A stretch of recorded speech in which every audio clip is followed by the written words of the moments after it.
My first impression as soon as I started this show was, yeah, this is gonna be fire. This animation is crazy. They're getting straight to the action. I don't know about the plot yet, but oh, hell no! I'm not gonna lie, at first it felt like an off-brand Mr. Peabody and Sherman, but I didn't understand anything and I felt like it was gonna stay that way. Especially when a dude straight up walked to the main character, walked across the building, no words, no build-up, just ploop. The more I watched, the more I wanted to play Cyberpunk, because if you told me this was an Arasaka spin on a Disney movie, I would believe you. This random kid watched a modern pop star of this day fall to his doom and then became him. He got training to be him, he pulled off his white hair and blue eyes. I mean, he even stole his girl. Then we come to find out that he's a super fan of Moon, which is the hero Nice's girlfriend. And Nice is the superstar, you know this. And apparently in a few seconds, he has to have an impromptu meeting that nobody was prepared for, which gets a special interruption from Ling Lee's old boss who had a fear amplifier attached to him. This is the scene that made me realize that this isn't a CGI anime,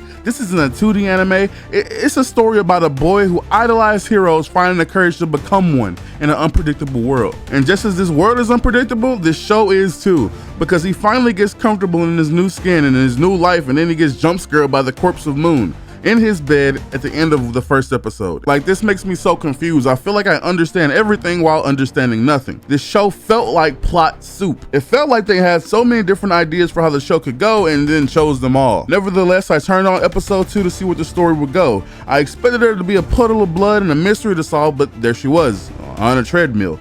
Look, don't ask me, I'm just as confused as you are. This episode, she makes it clear that it was obvious that he wasn't Nice, as in the person, and Nice, as in the person, was a perfectionist to the last detail. His physique, his mood, his personality. He tried to be perfect in every which way. So she tells Ling Ling that she likes somebody that is themselves, and they proceed to be that and fool around, just being themselves. Moon isn't with the dating thing though. She only dated Nice due to her contract, so they devised a plan to split them up by faking Moon's death. But the nemesis that got to play the role was close with Nice for some odd reason, and they didn't know that Nice tripped off a building. So this is how he finds out that his friend met his end, and he doesn't take that too well. And he manages to fake kill Moon to send her on a vacation that she so desperately wanted. But it's evident that Lin Ling wanted way more than that from her. And behind the scenes, a new villain was being born. It's crazy how much this world feels like a cyberpunk tale of superheroes, almost like it's a more tame animated version of The Boys. These guys in the Hero Association break their backs day and night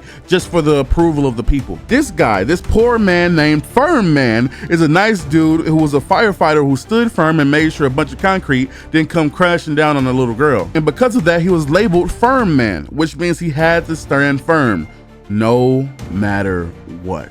It just so happened that the little girl that he saved noticed that he wasn't the same guy that saved her. He was a different person because he was forced to be and not because he wanted to be. So she made a plan to bring his image down so he could finally rest, so he could finally stop standing firm. And Nice saved him so he could have that chance to retire, and you bet your best dollar he did as soon as he could. But the villain who woke up last episode was committed to bringing down Nice. He exposed that Moon was still alive and Nice had more secrets that he would expose. To Be Hero X. I know there's a lot more episodes that are coming out, but I'm trying to do this in the same way that I did Solo Leveling, just cover the first 3 episodes, kind of like try to catch up a little bit. If I do this episode by episode by episode by episode, then it's never gonna be good, you know? It's never gonna be, it'll feel like I'm trying to accentuate the videos and get more views out of something that I can just like burst fade it out real quick. And you know, the only times that I wanna like do it episode by episode is something like ReZero, Dynadon, something that I feel like I need to do as soon as it comes out. And I should do it as soon as it comes out, but you know, it's gonna drop tomorrow. It's Friday when I'm recording this right now, so if I do it like this, then I can cover what's coming out tomorrow, you know. Maybe not, maybe I might postpone it a little bit because I'm lazy, but that's besides the point. To Be Hero X is one of those shows that is very confusing to start out with, I won't lie.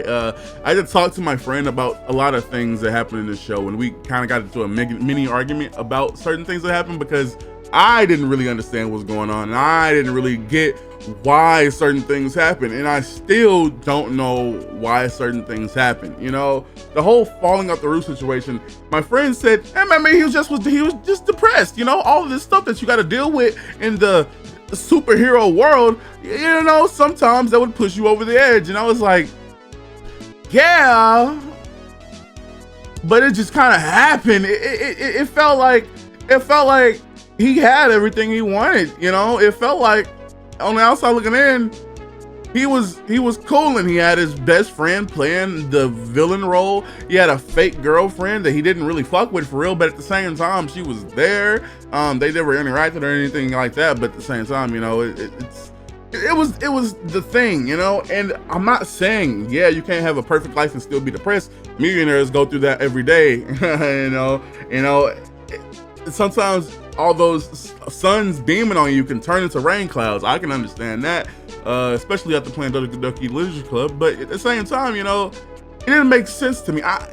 That's one thing. Two, the CGI, as soon as it popped onto the screen, it did not look good to me. I have a lot of people arguing with me in my comments, saying that To Be Hero X is the crispiest CGI anime that they've ever seen in their life. I get it. I understand.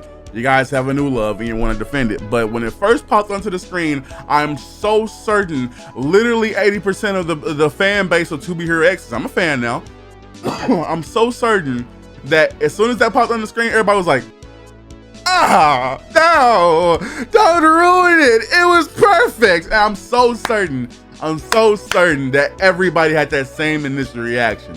And I mean, it's a good anime. I'm not gonna sit here and lie and say it's bad. When you finally take a step back, you know, take off your elitist hat and actually give the anime a chance, it's good. It actually is good. And the plot, I don't know. You know, it's a lot of stuff going on with the plot, and it just feels like it's about a world of superheroes and a person that never was a superhero finally getting to be one, and showing you how that changes his life, how it is to be nice, you know, how it is to be a hero even though you don't want to be a hero. You know, Fern Man was a very like a wake-up call. I feel like for me is like, yeah, this like kind of had a slip up of the mind right here, and kind of wanted to talk about the power system way before I even talked about Fern Man in itself. Fern Man's life showed how bad a superhero's life can be. You know, some people don't get to choose the superhero power. Some people get to, you know, get to choose it and be happy with it. And some people get labeled a superhero and get forced to be a superhero, and they don't really want to be, you know? And yeah, like I said, it shows the bad and the good parts of it. And I kind of just like slip of the mind here. I didn't realize how much I wanted to talk about the power system in this anime, but I kind of said Furman's life was good, and I didn't like mean that at all. So yeah, let's get back to the video. Life is good. I get to have superpowers. Come on, bro. If we gave Corey X Kenshin or somebody else of that notoriety superpowers from believing in them, yo, it would be a lot of soups running around nowadays. But at the same time, yo, bro, I think it'd be a lot of villains too, you know, especially with how certain YouTubers after they blow up get, you know. Corey just made a joke about that, and I imagine those people with superpowers. I don't know, the world could be a way crazier place if that was actually real. And I feel like we could low-key that could exist in this day and time. I feel like that could low-key work, you know. People sending in donations to give their one, like Tyson, that would be the most super powered super dude ever, bro. Like, if we were ever to send donations in to make somebody a super strong person, I'm getting sidetracked. Look, To Be Hero X was great. The way he became nice wasn't exactly the greatest thing. I would never support that. If you have problems in your life, go talk about it. I don't understand it, but you know, if you have problems in your life, I have also had problems in my life that were that drastic. You know, you feel me? Go talk to somebody, make some friends, find some new hobbies. And I honestly, like, life is so much worth living. GTA 6 is around the corner, even though it just got delayed. Things of that nature. Like, life is so good to live. You know, cheesecake exists. How could you take yourself out when cheesecake exists? Regardless, the way he became nice wasn't that nice. But when he became nice, it was a nice existence for him. You feel me? Like, he had everything he wanted, even though he wasn't nice. And he said that multiple times, I'm not nice. I'm not nice. And in the most recent episode, it really shows like how he's not nice. I don't want to talk too much about it because I want to talk about that in the next video. But what I can say is that everything kind of fell into place as it was supposed to, you know. And To Be Hero X, it definitely was an underdog, especially in the first 30 seconds. In the first 30 seconds, bro, I guarantee you I won't turn the show off. But I gave it a chance, and I'm so happy that I did. This show is one of the better CGI anime, and I love the way that they are able to flip-flop between like certain scenes.